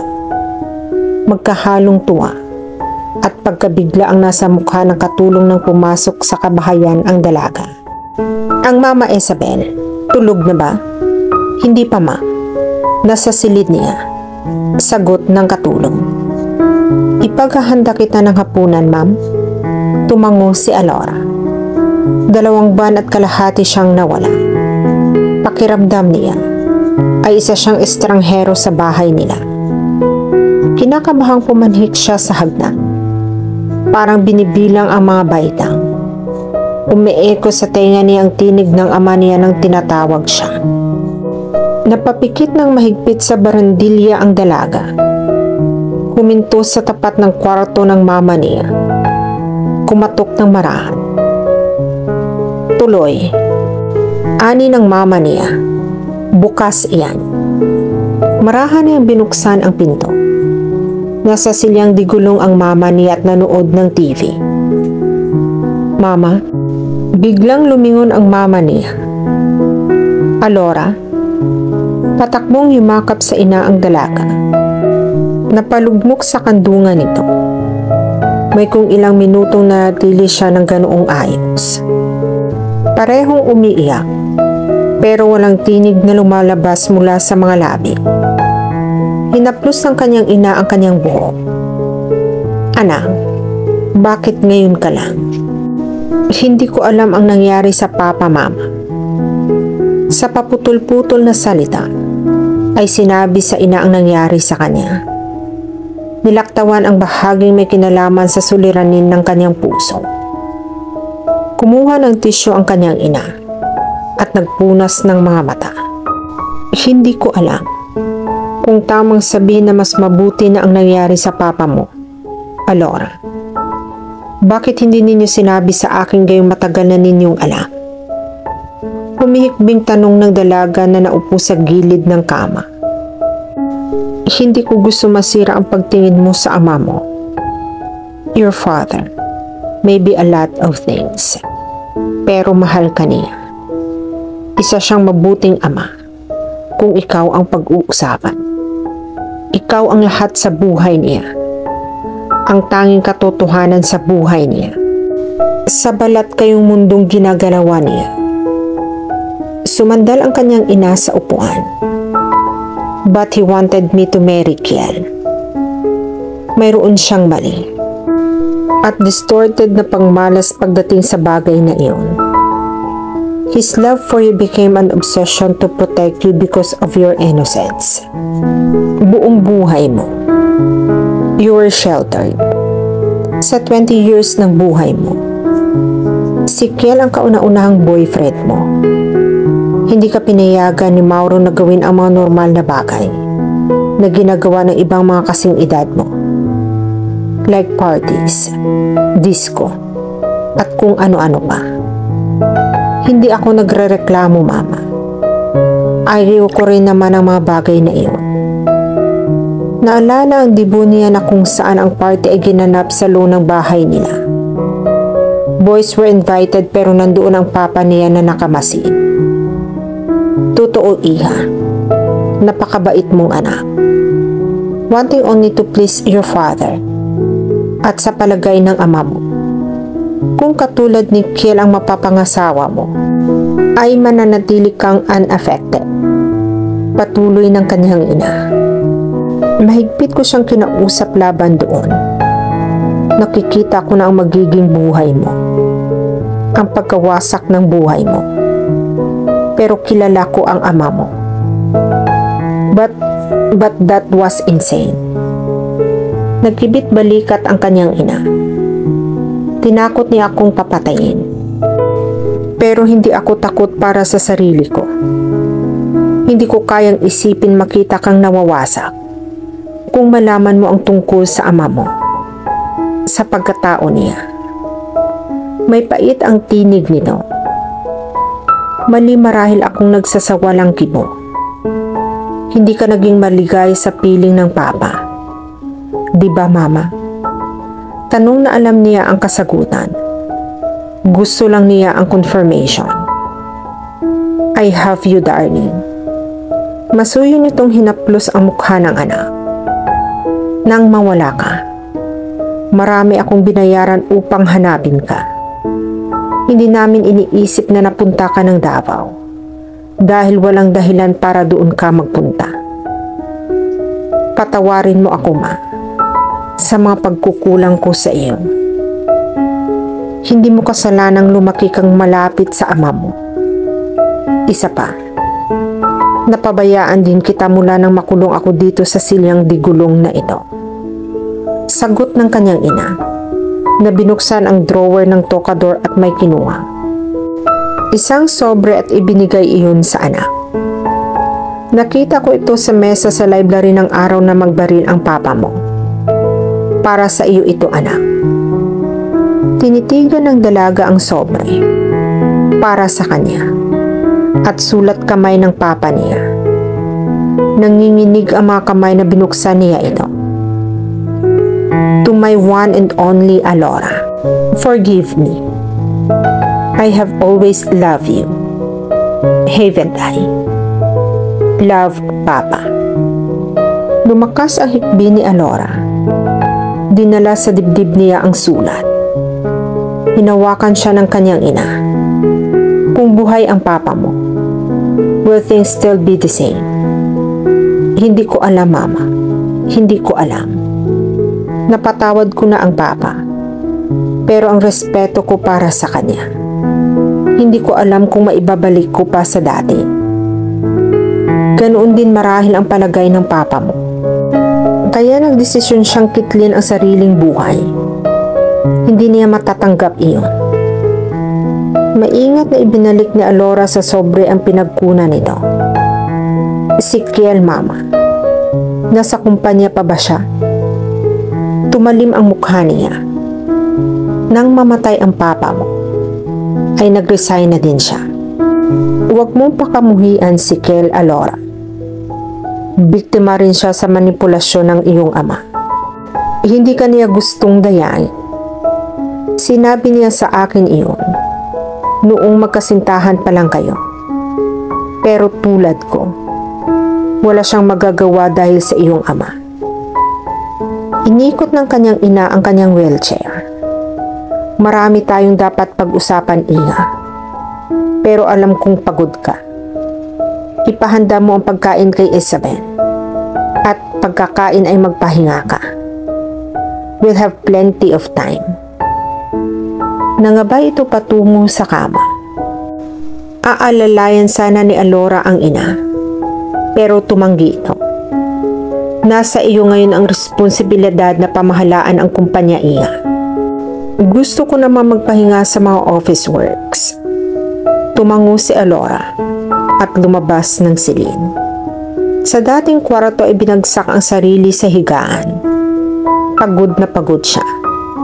Katawan, puso, isip at damdamin. Masakit ang nataklasan niya sa kanyang ama at sa kay Kel. At higit sa masakit na malamang wala na ang papa niya. Pero pagsamasamahin ang mga iyon, ay doble pa rin ang sakit ng dulot ng sugatang puso. Paano siya mabubuhay sa piling ng isang lalaki sa tuwing yayakapin at hahagkan siya? Ay ibang babae ang nasa isip nito. Papakasalan siya subalit nanatiling nakabandana sa puso ang dating pag-ibig. Paano siya ngayon? Paano niya harapin ang bukas? Tama ba ang pasya niya? Bakit lagi ay tumatakbo siya? Kung paano lumipas ang mga araw ay hindi alam ni Alora. Patuloy nag-uumaga at gumagabi.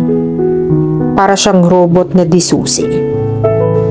Pinapamahalaan niya ang kumpanya nila sa tulong ng Tito Pepe niya, ang Vice President at isa sa mga stockholders. Kaibigan ito ng mama niya. Pinag-aralan niya ang loob at labas ng negosyong naiwan ng papa niya. At dahil doon niya ibinuhos ang isip at katawan, ay madali niyang natutuhan ang pamamalakad sa loob lamang ng ilang linggo. Nakaraan ang ika-21 niyang kaarawan, na hindi pinansin sa kabila ng pagpipilit ng kanyang ina, na magpa-party sila. Maraming mga kabinataan ang nagtatangkang makalusot sa pader na inilagay niya sa sarili. Subalit magalang niyang naiwasan ang mga ito. Sa nakita kong anyo ni Larry, anak, ay natitiyak kong ultimatum ang ibinigay mo. Nagkibit lamang ng balikat si Alora at patuloy na inayos ang mabulaklak sa florera. Akala ko pa naman ay magkasundo kayo. Gwapo. Galing sa isang mabuting pamilya at isang mahusay na abogado. Patuloy ng kanyang ina. Hindi ako interesado sa kanila, mama. Matagal siyang tinitigan ng kanyang ina. Natitiyak kung walang kinalaman ang pagkatao ng iyong ama at ni Kel sa attitude mo ngayon, anak.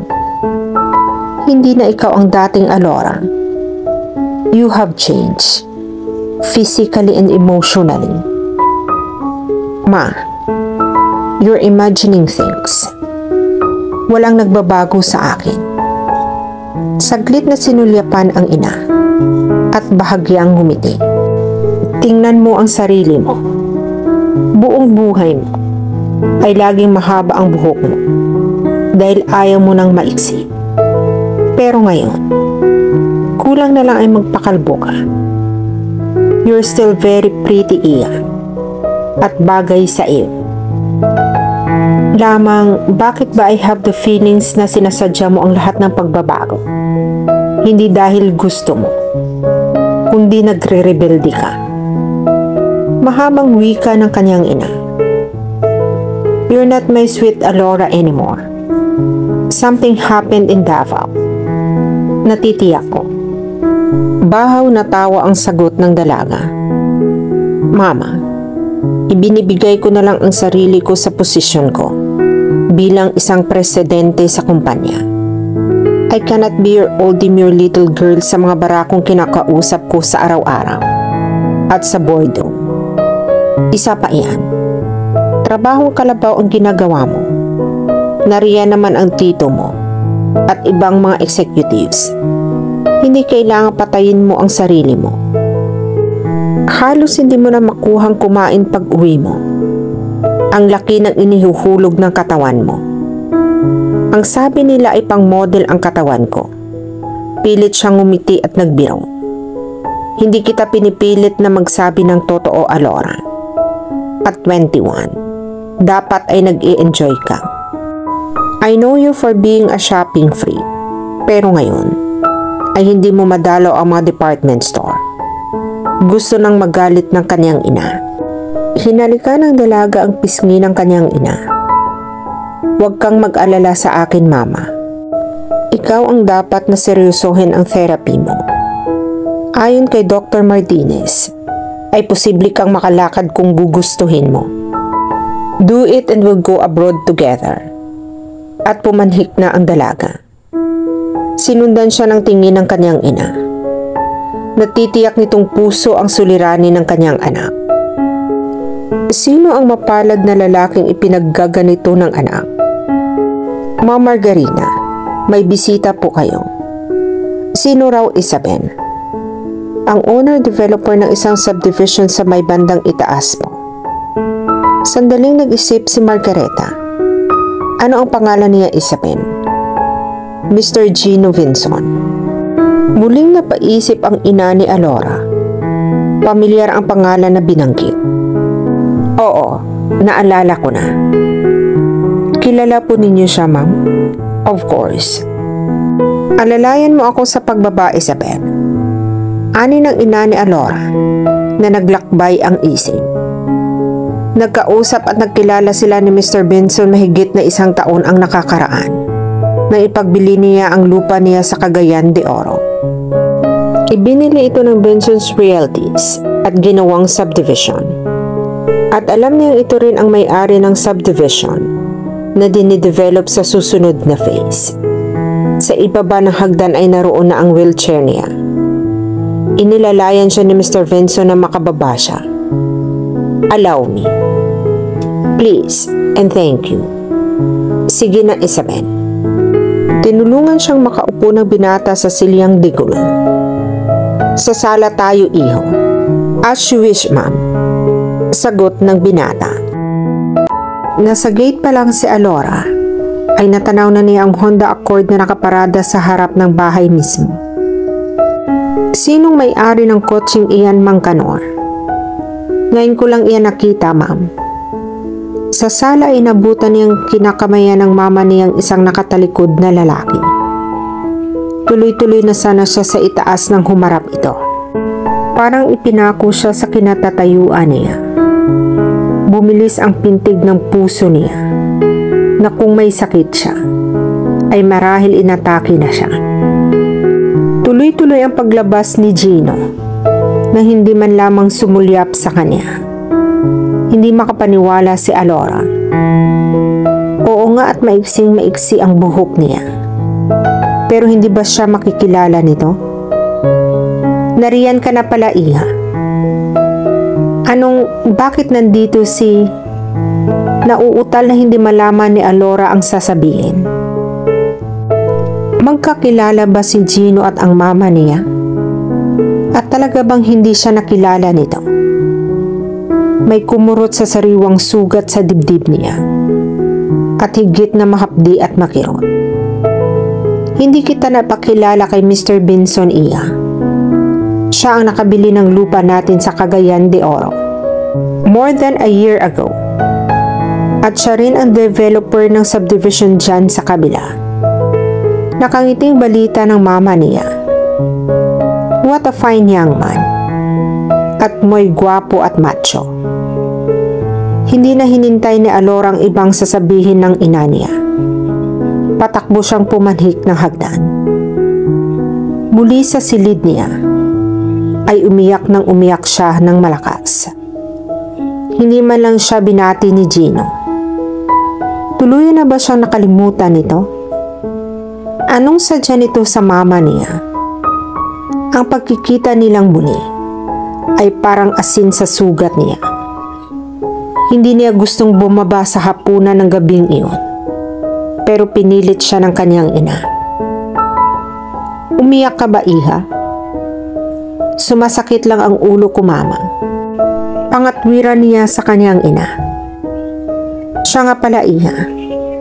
Kung natatandaan mo ang bisita ko kanina, si Mr. Benson. May project sila malapit dito sa atin. At dahil magkakilala naman kami, he intends to visit me again. Ani ng kanyang ina.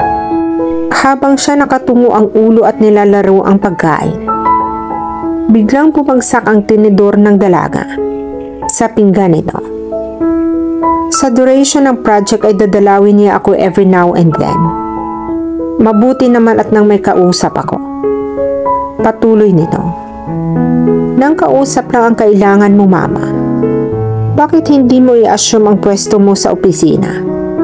Protesta ni Alora. Hindi niya gustong magkita muli sila ni Gino. Darating tayo doon, iya. Pag nakakalakad na ako ng walang saklay. In the meantime, Gino will keep me a company. Masiglang sinabi nito. Nang hindi kumibo ang dalaga, ay nagpatuloy ang kanyang ina. He is almost 27 at binata pa. Sa pagbabalik niya, iha, ay ipakikilala kita. Biglang tumayo ang dalaga. No, ang matigas niyang sagot. Muli siyang naupo ng dahan-dahan nang may pagtatakang tinitigan siya ng kanyang ina. Alora, kung hindi mo gustong ipakilala kita sa kanya, ay di hindi. Pero hindi mo kailangang magalit. I'm sorry, ma. At pilit lumunok upang maalis ang bara sa lalamunan niya. Naiiyak siya sa mga ginagawa ng mga taong ito sa kanya. 2 beses ng sumunod na linggo ay nakita niya si Gino sa kanila. Minsan ay kausap ng mama niya sa garden. Minsan naman ay naglalaro ang mga ito ng chess. At sa 2 pagkakataong iyon ay hindi siya tinapunan ng tingin ng binata. Sa opisina ay nagiging irritable at unreasonable siya. Halos walang tumama sa sinasabi at ginagawa niya. Anong nangyayari, Alora? May problema ka ba? Ang Tito Pepe niya. I'm sorry, Tito. Sumandal siya sa upuan niya. Alora, buto at balat ka na lang. Minsan, gusto kong itanong sa iyo kung paano ka pa nakakatayo. Naroon ang simpatsya sa boses nito. Pumikit si Alora. Hindi kumikibo at nanatiling nakasandal. Take my advice, iya. Magbabakasyon ka muna. Go abroad. Hindi ko gustong nakikita ko sa iyo. Hindi kita tatanungin kung bakit. Dahil kanakausap ko na ang mama mo. Hindi ka nagsasalita. Tumawa ang dalaga nang hindi naman talaga natatawa. Pareho kayo ng mama. Walang nangyayari sa akin. At wala akong problema. You're both nagging me. Ang sabi ko, Alora, hindi ako magtatanong. Sarili mo ang niloloko mo. Fool yourself, but take my advice. Magbakasyon ka. Kahit saan, iha. Sa probinsya. Sa farm o sa tabing dagat. Rent a vacation house. Suwisyon ito. Sarkastikong ngumiti ang dalaga. Farm? Sa tabing dagat? Very ironic. Salamat, Tito. I might do that. Hindi ko lang alam kung kailan at kung saan. Sasabihin ko sa iyo. Itinuon ang mga mata sa papeles na nasa harap niya. Iiling-iling na tumayo ang kanyang tito. at lumabas ng silid. Naiwang nag-iisip ang dalaga. Tatakbo na naman ba siya? Saan siya pupunta? Hanggang kailan niya tatakasan ang sariling damdamin? Pero paano niya matatagalan ang presensya ni Gino sa bahay nila? Hindi nito alam at ng mama niya na they're slowly killing her. Sinadya niyang magpagabi ng uwi ng hapong iyon dahil kung sakaling dumating doon ang binata, ay tiyak na hindi niya na ito aabutan. Pero nagkamali siya. Naroon pa rin ito pagdating niya. Magbihis ka na, iya. I invited Mr. Benson for dinner. Bungad ng kanyang ina. Walang may dadahilan si Alora upang hindi sumalo sa hapunan. Kahit sabihin pa niyang kumain na siya sa labas. Out of politeness, ay kailangan niyang bumaba. Kaswal na nagkukuntuhan ang mama niya at si Gino sa harap ng pagkain. Hindi siya nag-aangat ng ulo. Sinasagot niya ng monosyllabic ang tanong ng kanyang ina. Minsan nagtaas siya ng paningin. Ay hindi sinasadyang nagsalubong ang mga mata nila ng binata. Galit ba o concern ang nakikita niya roon? Agad siyang nagbaba ng paningin. Makalipas ang ilang nakababagot na sandali, ay tumayo si Alora. Excuse me, mama. Masakit na masakit ang ulo ko. Maiiwan ko na ang pagkain ninyo. Halos pahikbi na siya at hindi hinintay ang sasabihin ng kanyang ina. Tumayo na rin si Gino nang tumayo siya at sinundan siya ng tingin papanhi. Nagkatinginan ang dalawang naiwan. Inabot ni Gino ang baso ng tubig at uminom. Hindi ko alam kung tamang hindi mo siya kausapin, iyo. Kinuha ni Margarita ang table napkin sa mesa at siyang ipinahid ang namumuong luha sa mga mata. Look at her. Hindi ko alam kung may dugo pa siya sa katawan niya. Nag-aalala na ako. Hindi sumasagot si Gino. Hindi kayang ipaliwanag ng ina ni Alora ang emosyong nakabadya sa mukha nito. She's killing herself. Ni hindi kumakain. Kausapin mo siya, Gino. May dahilan marahil kung bakit umalis ang anak ko nang walang paalam sa iyo. Tinitiyak kong sa iyong mahal ka niya sa nakikita kong kinikilos niya mula nang dumating siya dito. Hindi masabi ng binata na siya man ay ganoon din. Na sa bawat pagkakataong nakikita niya ito at hindi nakakausap, nayayakap, ay isang kaparusahang walang kapantay. Huminga ito ng malalim at tumayo. Sumunod si Margarita. Nakadapa sa unan si Alora ng patuloy sa pag-iyak. Hindi niya namalayan na marahang nagbukas ang pinto. Ano ang dahilan ng mga luhang iyon, Alora? Napabalikwas ang dalaga. Anong ginagawa mo rito? Inabot ang tissue paper sa slide table at nagpunas ng mga luha. Anong ginawa mo sa buhok mo? Mahinang tanong ng binata. Patuyang ngumiti ang dalaga. Does it matter kung ano man ang gagawin ko sa buhok ko? At least hindi niya kamukha si Jessica dahil maiksing-maiksing na ang buhok niya. No, it doesn't matter. Maganda ka pa rin. Bulong ng binata na mas narinig pa ng dalaga ang buntong hininga nito. Hinahanapan niya ng paninisi ang mukha ni Gino. Pero blanko ito. Wala siyang maaninag na kahit na ano. Hindi mo sinagot ang tanong ko. Anong ginagawa mo dito sa silid ko? Kung magtatagal pa ang binata ng ilang minuto, ay baka tumakbo siya sa mga bisig nito. May nakalimutan kang dalhin nang umalis ka. Iba ang dinala mo sa halip. Sabi nito na ikinatingin dito ni Alora. Sa isang iglap, ay nakita niya roon ang pait na agad ding naglaho. na pinagdudahan niyang imahinasyon lamang siguro niya. Ano ang nakalimutan niyang dalhin? At ano ang dinala niya? At kung paano siya dumating ay ganoon din siya umalis. Iniwan niya ang lahat, pati ang puso niya. May dinukot sa bulsa ng pantalon ang binata. Inilapag nito sa night table sa harapan niya. Kumislap ang bato niyon sa refleksyon ng ilaw. Ang engagement ring nila. Hindi ko ang ibig kong sabihin. Hindi ko binawi ang anumang bagay na ibinibigay ko na. Mahinang salita ni Gino.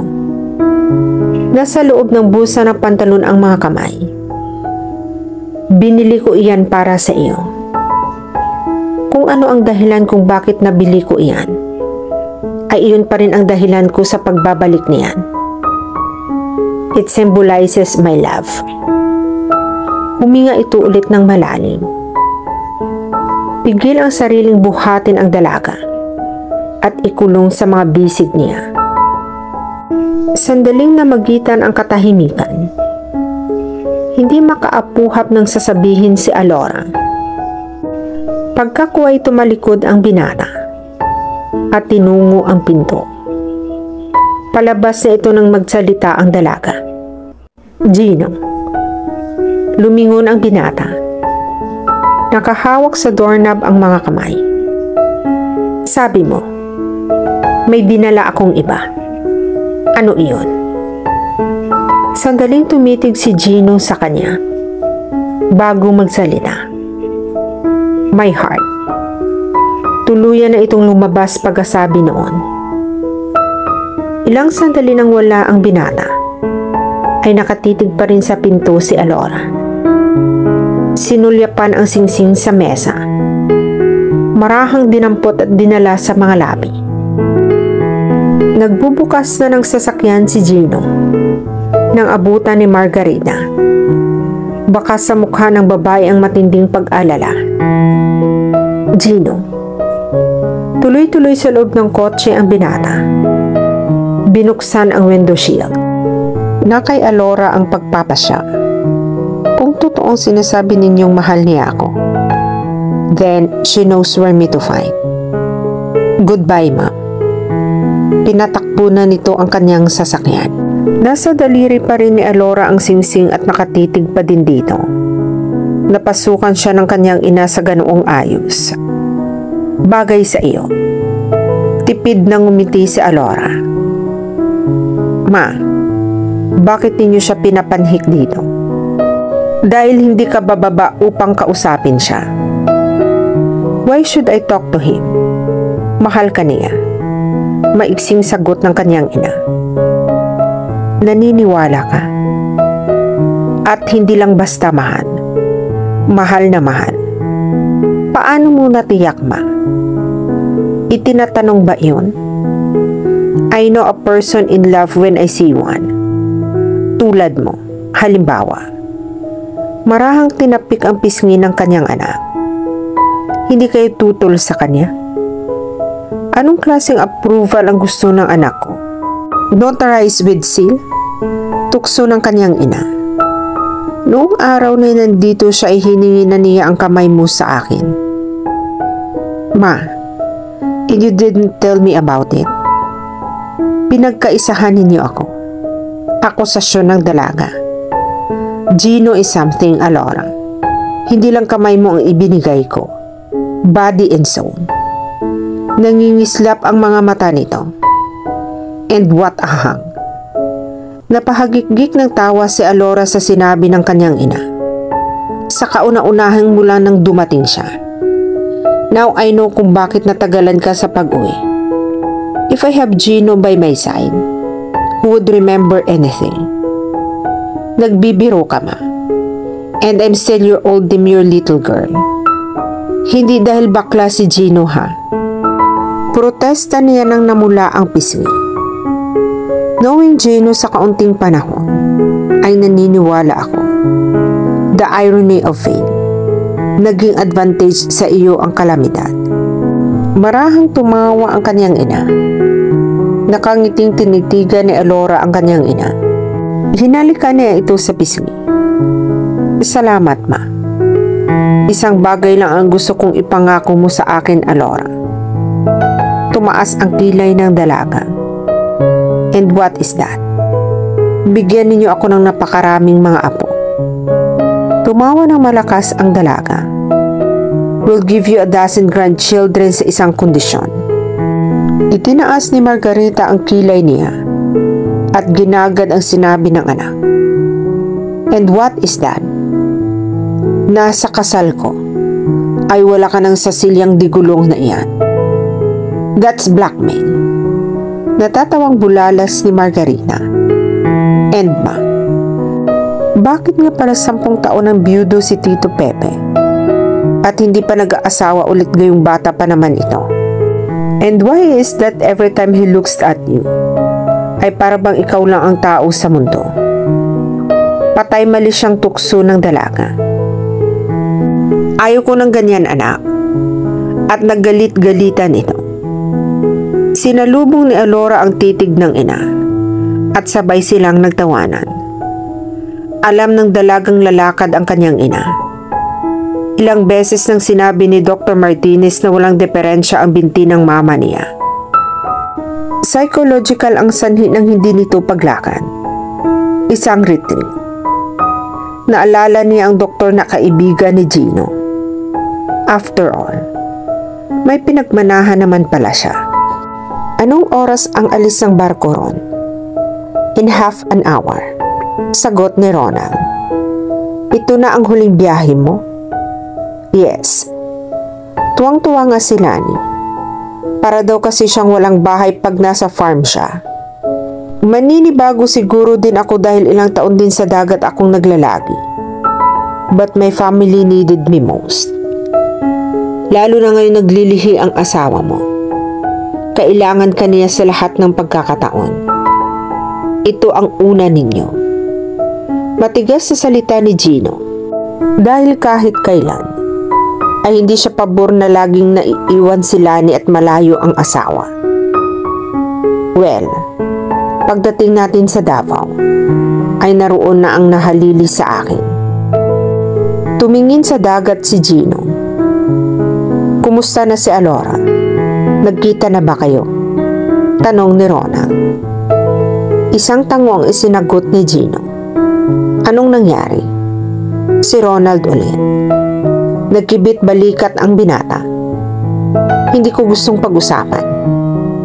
Hindi na kumibo ang kanyang bayaw. Nalulungkot siya para kay Gino.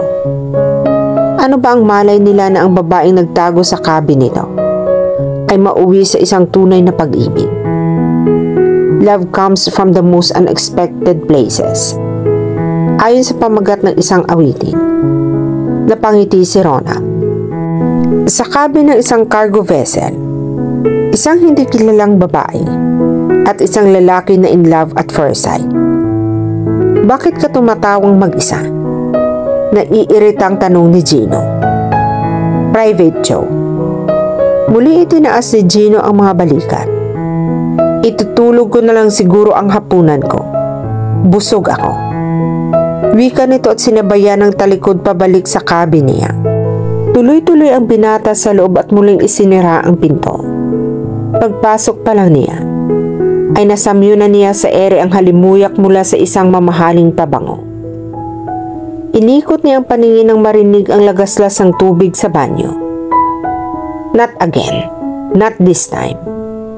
Malakas niyang kinatok ang pinto ng banyo. Maya-maya ay narinig niya ang paghinto ng daloy ng tubig. Umatras siya at naghintay sa may pinto ng closet. Maya-maya rin ay lumabas ang babae mula sa banyo. Naka-bathrobe at nagpupunas ng basang buhok. Sa banyo na naman ngayon. Nakangiting bati ni Gino. I like your originality. Naupo ang dalaga sa gilid ng kama. Kumuha ng brush sa drawer ng mesa at nagbrush ng buhok. I hate duplicates. Gusto ko ng original para walang point of comparison. Tumaas ang kilay ng binata. May laman ba ang mga sinasabi mong iyan? Medyo. Sumandal sa closet si Gino at ipinasok ang mga kamay sa bulsa ng pantalon. Speak up. Huminga ng malalim ang dalaga. Lahat ng tao ay kinukumpara ako kay Jessica. Ikaw rin ba? Diretsong tingin ang ibinigay nito kay Gino. Kailangan makita nito ang ekspresyon sa mukha ng binata pagsagot. To be honest with you, yes. Nung unang araw na pagmasdan kitang natutulog sa cabin, hindi na naulit iyon. Una isip ko pa man. Sa palagay mo, what do we have in common? Marami. One thing, pareho kayong maganda. Ngumiti siya. Nag-isip ang dalaga. Ikakundina ba niya ang binata sa pagsasabi nito ng totoo? Kasalanan ba nito o ni Jessica? O niya na may pareho silang physical na katangian? Ang mga katangiang magkapareho kami. Dahilan ba iyon upang maging anino ako ni Jessica?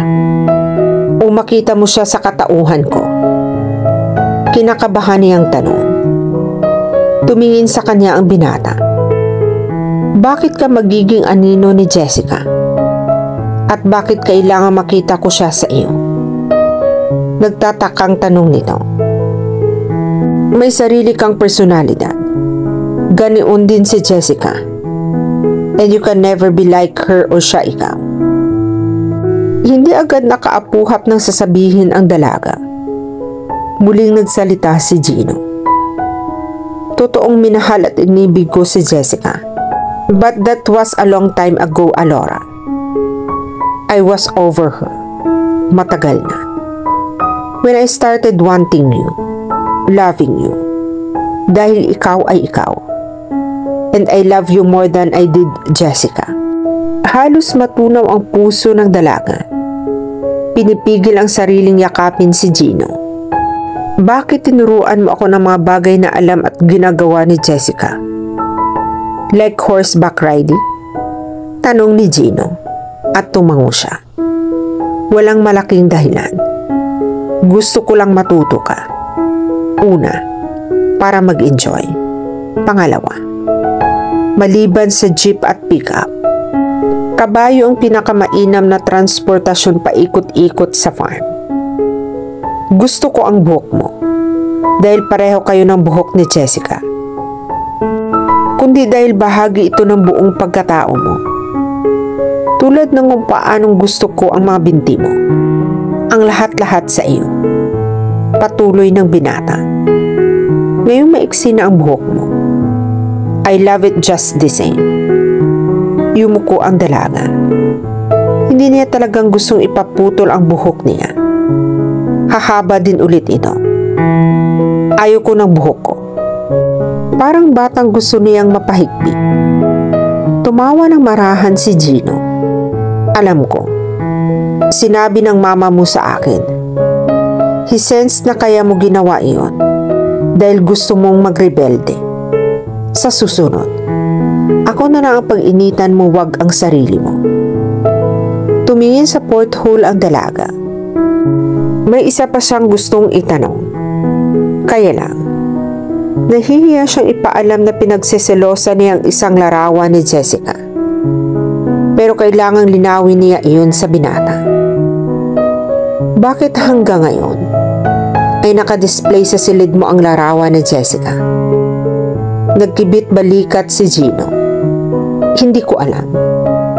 I mean, nandoon na iyon ng mga high school pa lang kami. At sa tagal na ng panahon, ay isang ordinaryong kwadro na lang doon iyon kasama ng iba pa. Kumuha ng sigarilyo si Gino at nagsindi. Hindi ko alam na malaking issue iyon. You should have told me instead of running away. Malumanay nitong dugtong. Hindi ko sinasadyang mabasag ang kwadro. Pag-amin niya. I did not even notice. Hindi ko na puna kung naroon pa iyon o wala na. Walang halaga sa akin iyon, Alora. Ikaw ang mahalaga. Maraming mga bagay akong itinuro sa iyo. Hindi dahil alam iyon ni Jessica, kundi I love teaching you all those things. Patuloy nito nung lumapit sa dalaga. I'm so proud, darling, na malamang kahit isang simpleng halik ay ako ang nagturo sa iyo. At marami pang mga bagay akong gustong ituro at sabihin sa iyo. Mahal kita dahil ikaw si Alora o si Lian. And I would not have loved you if you were somebody else. Punong-puno ng damdaming pahayag ng binata. I'm sorry. Yumakap na siya sa dibdib ng binata at umiyak ng umiyak. Itinaas ni Gino ang mukha niya. Pinahid ng thumb finger nito ang mga luha niya. Nang umalis ka, halos mabaliw ako. Hindi pa bumabalik ang memorya mo. Ay kinakatakutan ko na iyon. Paano mo ako natuntun? Ang periodikong itinago ni Manang Lucia. Walang balitang maaari kong tukuyin doon, kundi ang tungkol sa suicide ng iyong ama. Nabasa ko ang pangalan ng mama mo roon. And her name was familiar dahil nga nagkaroon kami ng transaksyon more than a year ago sa Cagayan de Oro. What took you so long? Nag-iwan mo ang singsing. Naisip kong naalala mo na may kasintahan ka. Humigpit ang yakap nito sa dalaga. The thought of it almost killed me. Naalala ko na ang lahat tungkol sa akin noong nasa silid mo tayo. Pagtatapat ng dalaga. Bakit hindi mo sinabi? Nagtatakang tanong ng binata. Hindi ko matanggap ang katotohanan tungkol sa pagkatao ni Papa. Hindi ko pa alam noon na patay na siya. And how did you know na walang ibang lalaki sa buhay ko? Last month, patungo ako sa project ay nakita kong lumabas ang kotseng sinasakyan mo sa gate. Alam kong iyon ang bahay ninyo. Dahil nakalagay sa newspaper ang address ninyo. But that was the first time I saw you. Hinila ang dalaga paupo sa kama. May inutusan akong i-monitor ang ginagawa mo. Nang matiyak kong walang ibang lalaki, ay nagdesisyon akong kausapin ang mama mo. At ni hindi mo ako sinulyapan? Patawarin mo ako. Masama ang loob ko sa ginawa mong pag-alis nang walang paalam. I'll make it up, darling. Siniil ng halik ang dalaga sa mga labi. Marahang kumawala si Alora. Sinabi ba sa iyo ng mama ang dahilan kung bakit nagpakamatay ang papa? Umiling si Gino at pinagpatuloy ang halik sa kanya. Gino, stop it or else ay hindi ko na masasabi sa iyo ang dahilan. Awat niya rito. We have a lifetime ahead of us, darling. Mas interesado akong malaman kung ano ang nasa ilalim ng robe na suot mo. Tinastas ang tali ng bata di banyo. Gino, ayan ka na naman. Muli itinali ang Sasha baywang nito. Tumawa ng malakas si Gino na pumuno sa munting silid na iyon. I can't believe this. Mula nang makilala kita, you never stop and tired of resisting me. Gusto ko nang isiping hindi ako desirable enough sa paningin mo. Biro nito. You must be kidding. Remember, I even thought you were a Greek god. Noong unang makita kita na para kang oblation sa UP. Natawa si Gino ulit. Naisip nito ang nangyari noon. Then let me prove, darling, that I am better than Apollo. Muling hinagka nito sa liig ang dalaga at dinama ang dibdib. Napasiklot si Alora, pero pinangangatawan ang determinasyon. Prove it on our wedding night. Muling tumawa ang binata. Itinaas ang dalawang kamay. I give up. Ang girlfriend ko ay may self-control na sing taas ng bakal, na kahit ang maiinit kong halik ay hindi kayang tunawin. Dramatikong sabi nito. Pagkatapos ay muling inihiga sa kama si Alora. Gino, I mean it. Mabuhay na protesta ng dalaga. Kung magpipilit pa ang binata, ay baka hindi na siya muling makatangi. Alam ko, gusto lang kitang yakapin at titigan sa buong magdamag. Masuyong wika nito. What about dinner? May naalala ang binata. Hinatak patayo si Alora. Tama ka. Let's have double celebration. Double? Yes. Huling sakay ni Ronald. At ako. Dahil ito ang huling pagkakataong makatagpo ako ng magandang dilag sa cabin ko. Love looked at the two of us. Stranger in many ways. Habang inaawit ng choir ang For All We Know, ay marahang lumakad sa aisle si Alora. Napakaganda sa kanyang off-shouldered wedding gown mula sa isang sikat na fashion designer sa Maynila. Nakakapit siya sa braso ni Pepe na siyang naghatid sa kanya. We've got a lifetime to share. So much to say. Bakas ang pananabik sa kaligayahan ng mukha ni Gino habang nakatingin sa kanyang bride. Higit itong makisig kaysa sa Greek god na inihambing dito ni Alora. Sa unahang view, si Margarita, without the crutch, ay buong pagmamalaking nakalingon sa paparating na anak. Nasa tabi niya si Claire. Si Ronald at Lani na ang tiyan ay 7 months old na. Tuwang-tuwang pinanunood ng mag-asawang Nick at Jessica ang kanilang Nicola na siyang flower girl. Sa pagitan ng pagkislap ng kamera at video, ay nagpalitan ng vows ang kinakasal. I love you and you are forever mine. Bulong ni Gino. And I love you too. Sagot ni Alora.